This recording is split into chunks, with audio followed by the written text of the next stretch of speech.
আপনারা বাজারে সর্বোচ্চ নিফটি দেখতে পাচ্ছেন, সূচক দেখতে পাচ্ছেন, অথচ সেই অনুপাতে শেয়ারের কিছু একটা মুভমেন্ট নেই।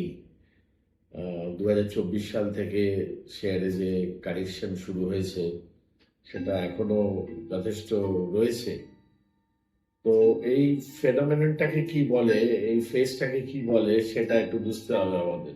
দু রকম কারেকশন হয়, একটা প্রাইস কারেকশন আর একটা টাইম কারেকশন। আমরা আপাতত টাইম কারেকশনের মধ্যে দিয়ে যাচ্ছি। প্রাইস কারেকশনটা কখন হয়?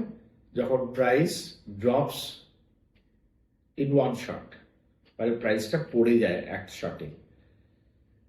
টাইম কারেকশন যখন শেয়ারের দাম বাড়া বন্ধ করে দেয় এবং একই সাথে পড়াটাও বন্ধ করে দেয়। Stops rising but also does not fall sharply, এরকম একটা সিচুয়েশনের টাইম কারেকশন